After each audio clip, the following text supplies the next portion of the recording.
Hi, Berlin Church. I'm Lee Davis. And I'm Rick Negley, and while we miss being with you face-to-face and in person, we're grateful to have this time together with you. We wanted to send a couple of follow-up videos this week to accompany what Pastor Rick taught us yesterday from Colossians chapter 3.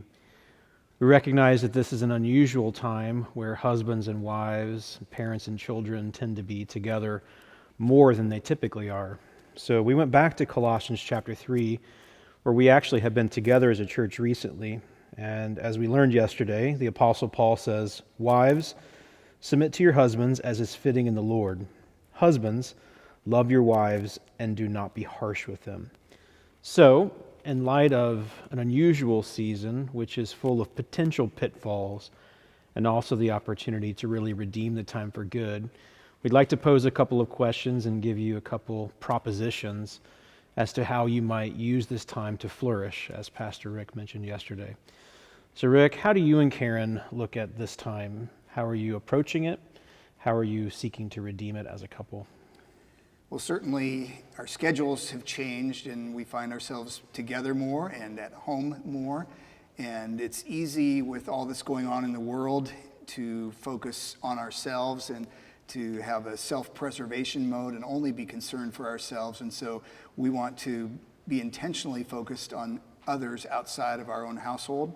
And so for us, one way we have done that is by walking together and praying together. And we have space just behind the church building that God has provided for us to do that. And so we have been in the habit of regularly in the mornings going outside and walking and praying together.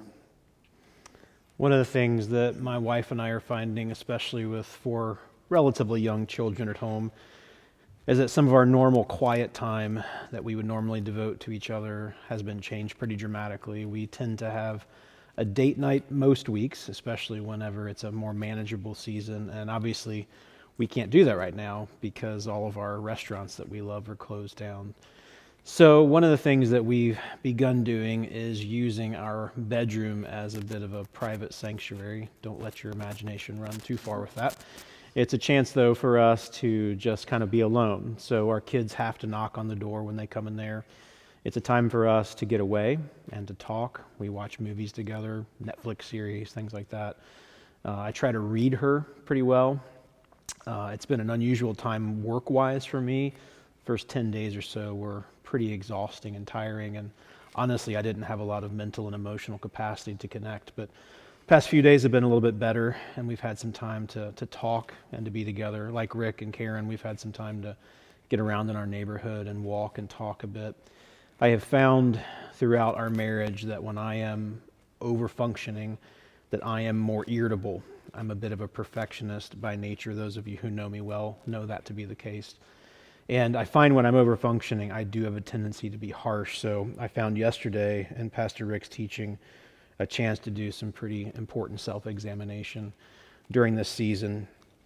As I was thinking yesterday about the idea of submission and loving, it reminds me honestly of a lot of marriage counseling I've done, but any Christian counselor worth his or her salt knows that a lot of the things that you're learning and sharing with other people are things that you have to be learning on your own.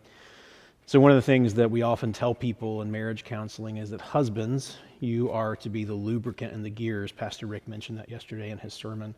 And so I find that there's a great responsibility on those of us who are husbands and fathers to be careful to set the atmosphere in the home. So I'm trying to be careful about that.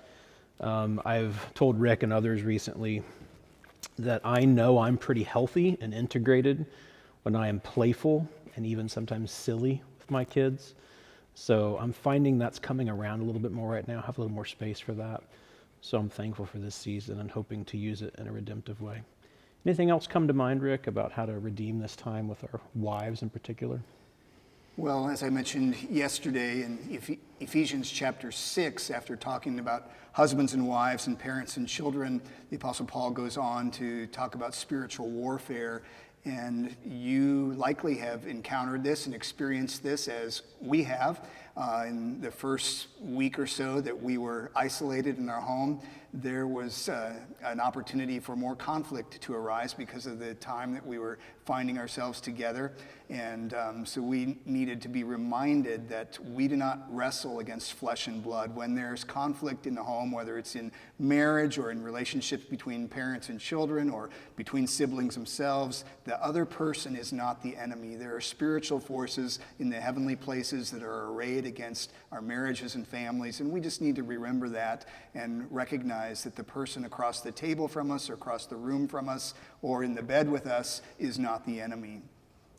And so as Karen and I have had opportunities to go walking actually around the cemetery behind the church building here, there are homes all the way around there, and we know the people who live in many of those homes, and it's an opportunity for us to pray for them by name and to have the Lord bring to mind what might be going on in their families and in their households during the season so that we can pray for them during this specific season. So these are just a couple of ideas that we've been thinking about as leaders in our home. We'd love to hear from you. Please feel free to send us a text, to drop us an email. We'd love to hear how God is using this time to teach you and grow you and cause you to flourish as families. Look for another video later this week where we talk more about what it looks like to interact with our kids during this unusual time. Berlin Church family, we love you.